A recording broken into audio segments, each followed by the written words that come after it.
Stop by to interact with the community and I every Friday night at 8 o'clock for live stream Fridays. Welcome, trolls.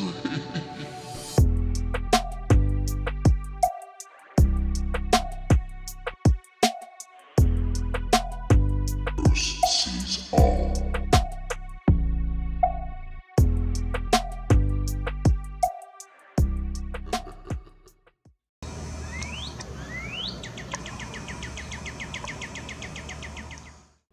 Well, happy Easter, everyone.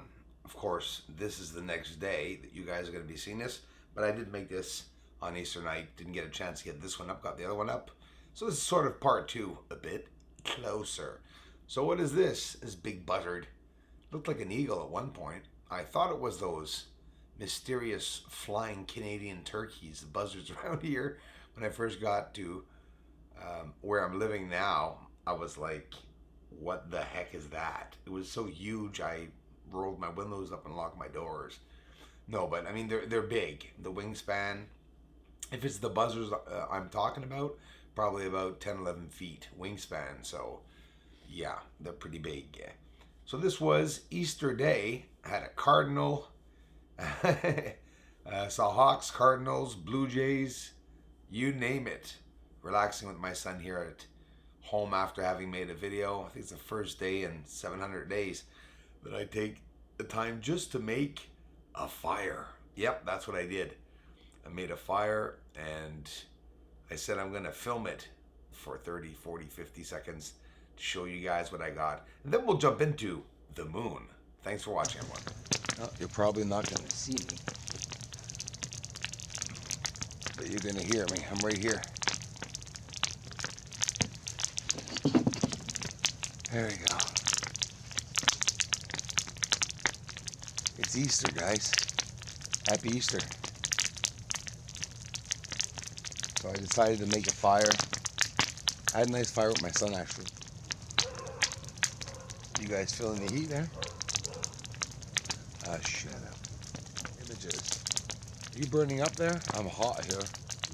Okay, I'm gonna back up. My legs are on fire right now. Alright, guys. Have a nice night. I burnt trees, I burnt shrubs, I burnt old grass, and I got some nice logs that are about 3-4 years old, or should I say years dry, and made myself a little fire in the backyard. I have a tiny yard. I don't need a big yard, but for a fire I usually do. So I'm sort of pretty close to my house making the fire, just at the end of the steps, basically. But that's all the relaxation I need, is a little bit of a fire. For me, it's therapeutic. It's meditative. I meditate. Talk to my dad all the time, and it's Easter, so spend some time at home with my son, and came online a couple times to talk to some of you. And I want to really thank you guys for having stopped by during Easter to still check out my videos, guys. I really love you for it. So we're really close. We're troll close, pretty close. And these 1, 2, 3, 4, 5 craters we usually see on the bottom side of the moon as it's flipped over now, and we see them real small. They look like domes, many people say. Well, zooming up, you can see that there is, and always, an edge on a crater where it seems like there's a slit or a line of darkness. But how come all the craters look the same? I mean it, they really do. And most of you that are following, everyone of you that are following the moon very closely know that. You know, they all have the same depth. They look like it anyways, because I'm telling you, the craters do not have the same depth. You look up all the different depths, they're all written online, and you can see there is a difference, quite a difference, sometimes thousands of feet difference in some of the craters. Yet we see some type of film on the surface. I like saying a film, just like a saran wrap. And the only thing that comes to mind in my little pea brain mind is that clouds is what is causing us to see the surface looking like it's all clinging together.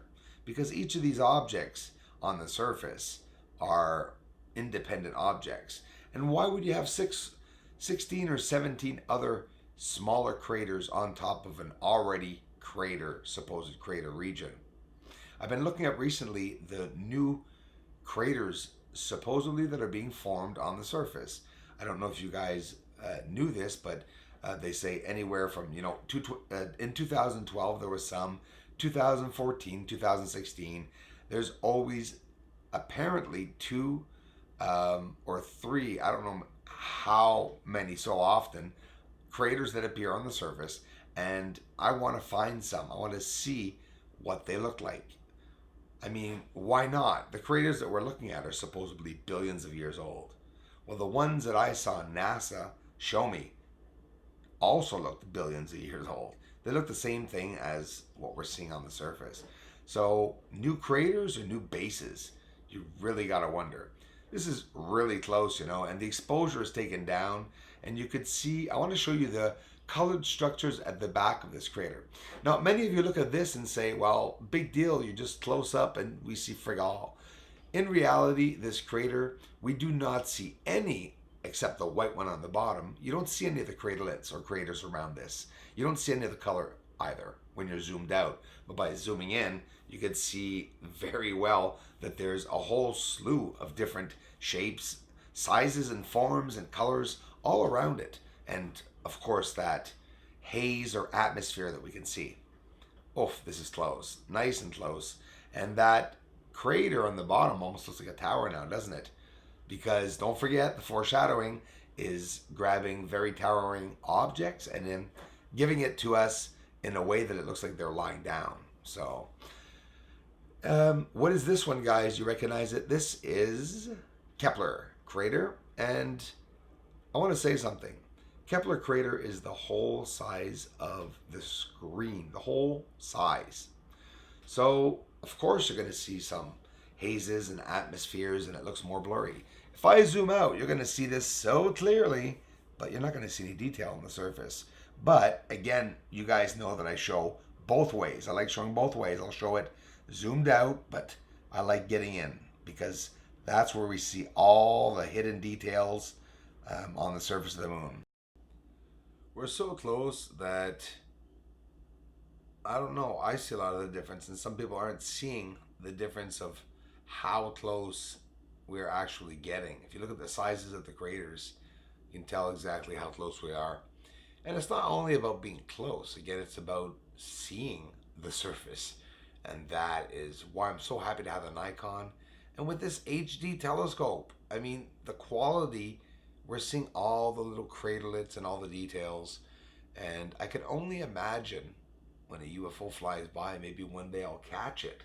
Aside from the ones that I'm catching on the surface, they're hiding. They're under the haze. That's what they're doing. They're down there probably mining. Or just spying, right? They're doing something. Maybe they're doing both. Aristarchus crater here, you can see the beautiful greenery. And of course, the first sign of color that everyone, even the ones that don't believe there's color on the moon, Aristarchus, you guys all know it is seen as brown. Well, the brown colors are actually, not all of them, but most of them, greens. The same way you'll see maybe purple or even green before arriving to a surface that is actually a blue surface. Thanks for watching, everyone. Anthony Leatherbarrow, thanks so much. Russ Baker, Kyle Johnson, and Mr. Steve Towers, Shar Gordon, and Ingerly Strom. Thanks, guys, for the generous contributions. And Anthony Leatherbarrow, welcome to the community, bro. I really appreciate it. Aliens are the moon. Aliens are the moon. And they're mining really up there. And they're mining on the moon. Aliens are the moon. Aliens are the moon. It's inspired really up there. And they're mining on the moon. Aliens are the moon. Aliens are the moon. And they may be coming soon.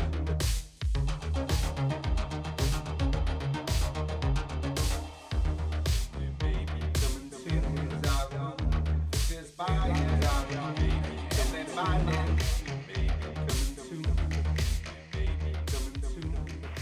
This is Houston. Say again, please.